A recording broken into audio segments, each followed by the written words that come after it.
Eu vejo um Palmeiras com a dificuldade de hoje do jogo, basicamente em relação a tantas mudanças, né?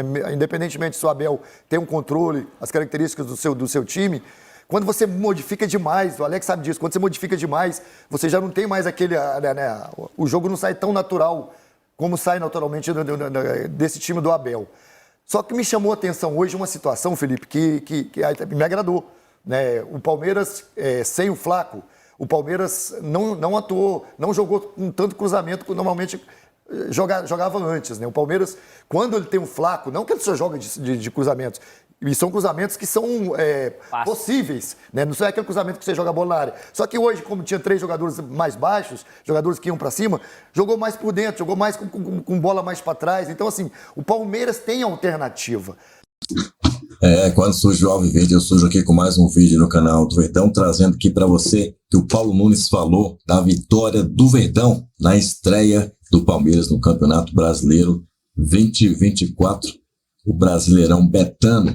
Galera, Paulo Nunes falou aí do Palmeiras e você vai ver o que ele falou. Comentou aí sobre a tática do Abel Ferreira, sobre as mexidas que o Abel Ferreira fez durante a partida, tirando e não tirando peças de dentro do campo, se é que você me entende.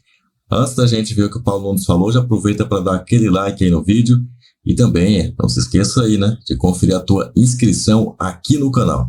Vamos lá então, hein? Prepara o comentário aí para me dizer se você concorda com essa brilhante análise aí do Paulo Nunes.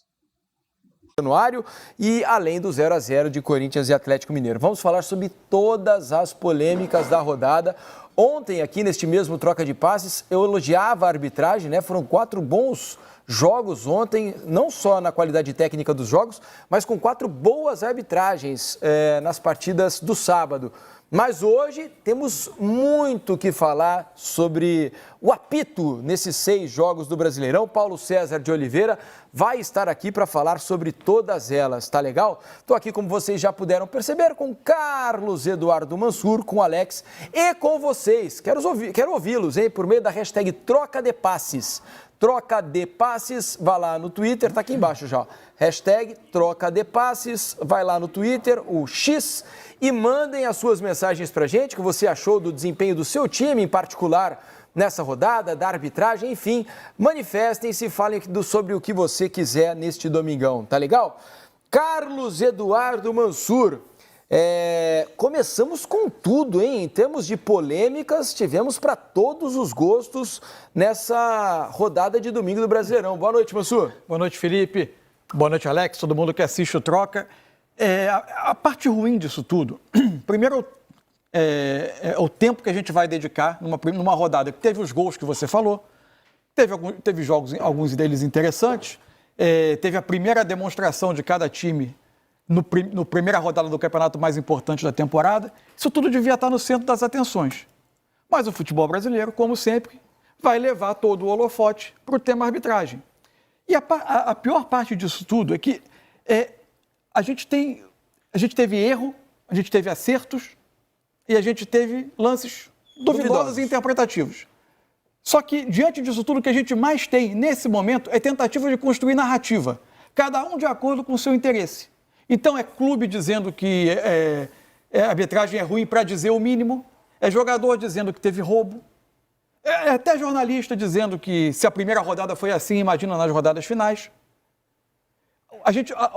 O cuidado com o produto e a facilidade com que se atenta contra a honra das pessoas no Brasil é um pacote indestrutível, porque é confortável para todo mundo. Oferece bengala para justificar resultado, isenta as pessoas de falar profundamente dos jogos, e as pessoas preferem apontar o dedo e colocar a honra das pessoas sem qualquer comprovação, sem sequer ter visto os lances de novo, em alguns casos, saindo do campo, sem sequer ter uma observação de fato de se a marcação foi correta ou não. É evidente que quando o Textor fez o que fez há alguns dias, ele ultrapassou um limite jamais explorado pelo futebol brasileiro. Mas é bom dizer que a gente sempre operou nessa área cinzenta de colocar a honra do produto e a honra das pessoas na lama por qualquer coisa. A gente prefere a construção da narrativa, porque se o objetivo fosse outro, a gente estava discutindo como uniformizar esses critérios, por que na primeira rodada a gente teve alguns árbitros que talvez não tenham tanta experiência de Série A quanto deveriam, Se a profissionalização é o caminho, como isso vai ser feito, quem vai custear essa profissionalização, esse debate nunca está na mesa. O único debate que está na mesa é se o árbitro roubou ou não roubou alguém, se ele foi bem ou mal intencionado. A gente está sempre discutindo a honra dos outros e nunca discutindo a melhoria dos processos. Perfeito, e quase sempre é naquela. Se o meu time foi prejudicado, na minha opinião, a arbitragem é terrível. Se é do outro, estava tudo ótimo, né? Então, foi tudo dentro do normal.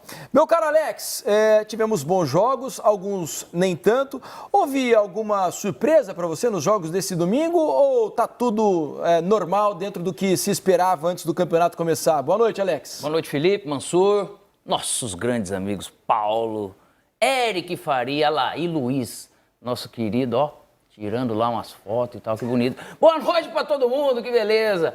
Cara, falar de surpresa, eu acho que de surpresa não, mas eu coloco o Atlético Paranaense como o time que conseguiu uma imposição maior jogando dentro da sua casa, não somente pelos gols, mas os gols ele acaba trazendo. O Vasco fez um belo jogo também hoje contra o Grêmio e acho que está dentro daquilo que a gente imaginava nessa primeira rodada de um equilíbrio. E, ao mesmo tempo, acho que o Flamengo, com um homem a mais, eu acho que ele ficou devendo um pouco para a gente discutir. Vamos falar sobre esses jogos todos. Vamos começar por esse último jogo da rodada, né? O campeão da Série A enfrentou o campeão da Série B do Campeonato Brasileiro, lá no Barradão, absolutamente lotado, com ingressos esgotados. O Vitória recebeu o Palmeiras e o Palmeiras venceu pelo placar de 1-0. Daqui a pouquinho, Eric Faria e Paulo Nunes vão estar aqui para conversar com a gente. Um jogo em que o Palmeiras não usou a sua força máxima, né? Por exemplo, Flaco Lopes hoje ficou no banco de reservas, um jogador que tem sido destaque. Gustavo Gomes não jogou ali atrás, mas um jogo de algum equilíbrio em que o Palmeiras mostrou toda a sua paciência para conseguir vencer um bom time do Vitória. Aníbal, jogador que vem sendo importante, sim, também não estava. Enfim, Lázaro vem começando muitos jogos. Assim, é um jogo vistoso de uma criação de muitas oportunidades, nem tanto. As maiores oportunidades acontecem mais para a parte final. O que eu acho é que tem um recado muito contundente aqui do Palmeiras. Para mim, o campeão brasileiro vai ser o time capaz de, rodada a rodada, fazer 3, 4 alterações na sua formação principal com a maior garantia possível de que não vai ter uma queda abrupta de rendimento. Quem for capaz de fazer isso vai ser o campeão brasileiro, porque o calendário ele é insano. E ele vai exigir rotação constante. Definição de 11 titular é para a gente projetar início de campeonato.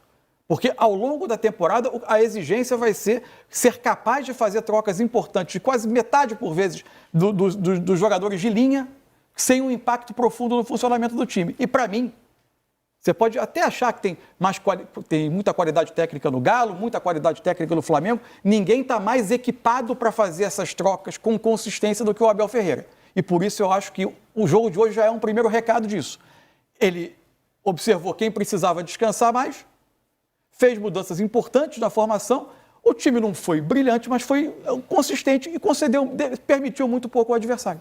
É isso. Deixa eu trazer aqui para o papo, então, os nossos comentaristas na transmissão de agora, né, aqui no Sport TV, Eric Faria, Paulo Nunes, dando boas-vindas aos dois, desse jogo que reuniu o campeão da Série A contra o campeão da Série B, Palmeiras tentando o tricampeonato brasileiro.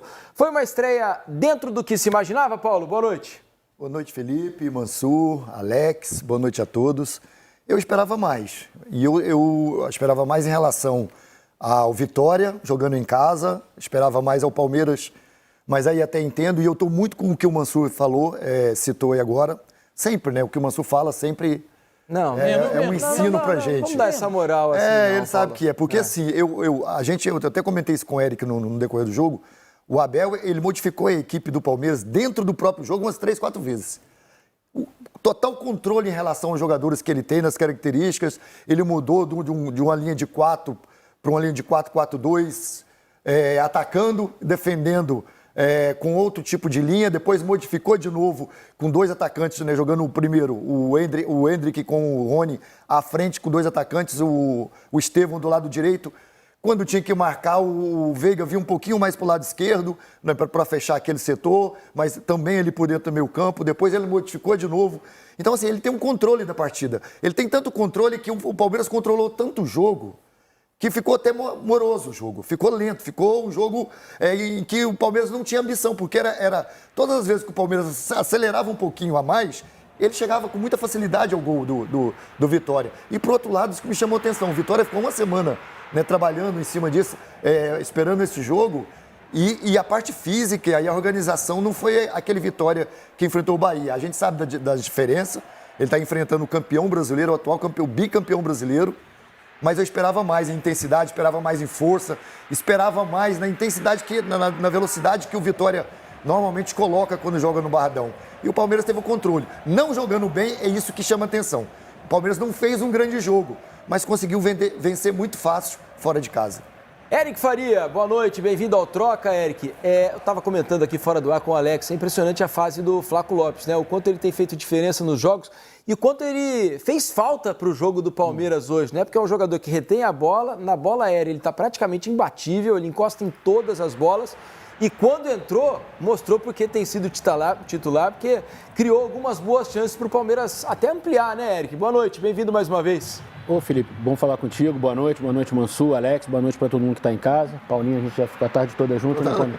Então, assim, eu achei que o Palmeiras fez o jogo que podia ser feito hoje. Por quê? Se a gente pensar bem, em uma semana o Palmeiras jogou contra o Santos, a final do Campeonato Paulista, precisava virar o resultado. Enfrentou quinta-feira um jogo de Libertadores, pauleira pra caramba, saiu atrás, teve que virar no segundo tempo. Quinta-feira, recuperação de sexta, sábado, domingo já tem um jogo duro contra o Vitória em Salvador. A gente sabe que é difícil enfrentar o Vitória lá, atmosfera, temperatura, calor, um gramado diferente do que o Palmeiras tem em casa, né, que é mais rápido o gramado. Enfim, então o Abel mesclou o time, usou o que podia usar de juventude e fez um jogo muito correto. No primeiro tempo, o Vitória ainda conseguiu um ou outro ataque. No segundo tempo, o Everton só trabalhou em bolas cruzadas. E com relação ao Flaco, a gente até falou na transmissão, Felipe, ele se colocou hoje como uma peça imprescindível. O Palmeiras conseguiu encontrar um jeito de jogar com ele e ficou muito confortável para todo mundo ter o Flaco. E hoje ele não estava desde o início. Isso, talvez os jogadores tenham estranhado a ausência, né? Até você se adaptar sem aquele cara de referência ali, o Palmeiras demorou um pouquinho. Mas assim, foi melhor no jogo, mandou no jogo, acelerou na hora que precisou, segurou na hora que precisou. Foi uma vitória de campeão. O Estevão, né, que foi a grande atração do último jogo, hoje já não repetiu aquela normal, grande né? atuação. É normal. 16 anos, exato, menino. Oscilar nesse momento da carreira, né? Você que passou por isso, Paulo, faz parte do jogo, né? Não dá para esperar que ele faça uma exibição como a que ele fez no meio da semana. Paulo oscilou né? bastante também. E depois de vir de um jogo que ele fez, foi muito bem. Então, assim, os elogios, aquilo tudo, a pressão, o O tamanho. Abel até falou na entrevista depois do jogo, não se acostuma com os elogios, porque daqui a pouquinho vem crítica, né? Exatamente. Então, assim, o garoto tem que estar atento a essa situação. Mas, assim, eu vejo um Palmeiras com a dificuldade de hoje do jogo, basicamente em relação a tantas mudanças, né? Independentemente se o Abel tem um controle, as características do seu time, quando você modifica demais, o Alex sabe disso, quando você modifica demais, você já não tem mais aquele... o jogo não sai tão natural como sai naturalmente desse time do Abel. Só que me chamou a atenção hoje uma situação, Felipe, que me agradou, né? O Palmeiras, sem o Flaco, o Palmeiras não atuou, não jogou com tanto cruzamento que normalmente jogava antes, né? O Palmeiras, quando ele tem um Flaco, não que ele só joga de cruzamentos, e são cruzamentos que são possíveis, né? Não é aquele cruzamento que você joga a bola na área. Só que hoje, como tinha 3 jogadores mais baixos, jogadores que iam para cima, jogou mais por dentro, jogou mais com bola mais para trás. Então, assim, o Palmeiras tem alternativa. Só que o Flaco se tornou um jogador hoje no Palmeiras imprescindível, porque além dele dar essa entrega na bola aérea, na finalização e estar em grande fase, ele faz isso que você falou, ele segura, ele faz a base para que o Veiga possa vir de trás, o Richard Rios, no lance do gol, foi um lance como esse, apesar de ter um pouco de sorte ali do Rony, que tenta atrasar a bola, e a bola bate no biquinho do jogador do Wagner. E a bola sobra para o Richard Rios, só que o Palmeiras joga com esse estilo. Então acho que é uma ideia clara, onde mesmo os jogadores reservas, os suplentes, né, os jogadores que entraram no segundo tempo, sabe utilizar e sabe jogar como o Abel quer. O Mansur falou do Aníbal Moreno, é um outro jogador que já está começando a se colocar como imprescindível, entre aspas, assim, né? O ritmo que ele impõe no jogo, a forma como ele consegue roubar muita bola já no campo de ataque, assim, o menino já não vinha jogando com frequência, então o Palmeiras eu acho que sentiu um pouco isso também. Também não teve o Zé Rafael hoje, que é um outro jogador que dá ritmo para o time do Palmeiras. Então, eu acho que foi uma vitória, assim, poucos times vão chegar no Barradão e vão sair de lá com os 3 pontos nesse Campeonato Brasileiro. Poucos, assim, embora o Vitória hoje não tenha feito um bom jogo, tenha tomado um choque de realidade de Série B para a Série A, mas poucos times vão chegar lá, vão se impor, eu acho, assim como o Palmeiras se impôs na medida do possível, e vão sair de lá com os 3 pontos. Então, já é uma mini vantagenzinha aqui lá na frente. Aí você olha assim, pô, por que o Palmeiras ganha o campeonato? Porque lá na primeira rodada ele ganhou um jogo que talvez a concorrência não ganhe. E o Vitória, né, deixou todo mundo muito bem impressionado pelo desempenho no campeonato estadual, né, ao vencer o campeonato batendo o rival Bahia, hoje com poderio financeiro muito maior, né? Do que foi possível ver hoje, quais as perspectivas para o Vitória? Elas se alteram? Continua, né, naquela primeira ideia, normalmente é assim com os times que sobem da segunda divisão, de, em princípio, permanecer e depois ver o que dá? A gente falou até, né, o Luiz falou em relação à Sul-Americana, eu acho que o principal objetivo é a permanência. Eu acredito que o Vitória vai melhorar muito em relação ao jogo de hoje e quando joga no Barradão é uma equipe muito forte, é uma equipe que imprime um ritmo que não conseguiu fazer hoje, mas pelo fato também de estar enfrentando uma equipe, né, do outro lado muito forte. Mas eu vejo um Vitória quando joga em casa, uma equipe que vai dar trabalho. Eu acho que eles respeitaram demais o Palmeiras também. E com o decorrer do jogo, o Palmeiras que controla esse ritmo, não sei se vocês tiveram essa impressão, claro, eu acho que eles podem ser mais corajosos, eles Eu achei perceberam que no isso. segundo tempo o Léo Condé fosse adiantar mais o time, tentar fazer uma pressão, porque no primeiro tempo o Abel até reclamou 2 ou 3 vezes que o time do Palmeiras não conseguiu acelerar, porque tinha espaço para acelerar. Tanto o Murilo, quanto o Luan, quanto o Mike, eles tinham muito espaço, assim, o Vitória não estava pressionando lá em cima. Então, assim, até o Abel reclamou, vamos porque tem espaço para jogar. Eu achei que o Vitória ia fazer isso no segundo tempo. Não fez, mas eu acho que tem uma questão de se adaptar também ao novo campeonato que está disputando, os reforços vão começar a jogar, jogadores mais experientes, né? O Jamota já entrou hoje, o Luiz Adriano, tem o Luan, que foi volante do São Paulo também. Eu acho que tudo encorpa um pouquinho o time do Vitória. Mas, assim, é um campeonato de grão em grão, assim, né? Para você ir construindo degrauzinho por degrauzinho. E o primeiro objetivo, na minha humilde opinião, é garantir a vaga na Série A do ano que vem. E aí depois o que vier é lucro. Vale para todos que sobem, né? Claro. Se você olhar, subiram 4 clubes que têm uma capacidade, de arrecadação que para um campeonato brasileiro desse nível de dificuldade, de competitividade, o primeiro pensamento tem que ser a sobrevivência, a permanência. Você vê, né, Mansur? Não é fácil. Só a multa rescisória desse menino, Estevão, é 245 milhões. Olha a capacidade de investimento que tem os times da ponta da tabela, Atlético Mineiro, Palmeiras, Flamengo, Inter, em relação aos que vieram Claro. da O Série orçamento B, do né? Vitória para muito essa diferente. temporada é algo em torno de 300 milhões de reais, que já é um orçamento quase a multa recorde. rescisória do Luiz do Estevão. Então, por aí você vê o tamanho da o diferença. Luiz Guilherme né? também vale isso, bom, o Hendrick nem se fala. Enfim, é uma diferença mesmo de realidade que esses times que vieram da Série B vão ter que se acostumar. Esse aí é o grande Paulo Nunes, campeão da Libertadores com o Palmeiras em 1999. Paulo Nunes, que era o terror aí dos gambás, terror de vários torcedores aí, porque ele realmente era o Diabo Louro, como era chamado, né? E o Diabo Louro era terrível mesmo. Mas vamos fazer o seguinte, galera. Dá o seu like aí, se inscreva no canal. O que você achou dessa avaliação aí do Paulo Nunes a respeito da capacidade do Abel Ferreira de fazer as alterações, mesmo sem mexer nas peças? Também o conhecimento aí gigante que ele tem com os jogadores do Palmeiras. Sabia ali o momento de encaixar o jogador no lugar X ou Y. Gostou aí dessa avaliação do Paulo Nunes? Concorda com ele? Manda o seu comentário aí. Mande o seu avante palestra. Não esqueça que os vídeos que já estão aparecendo aqui são recomendados para você, tá? Inclusive esse de cima aqui, ó, é sensacional. Pode clicar que você não vai se arrepender não, porque são os campeões, são os mais assistidos do canal aí para você, tá? Olha só, um detalhe muito importante também, conferir a tua inscrição aí, porque se você não estiver inscrito, pode ser que você acabe perdendo aí, né?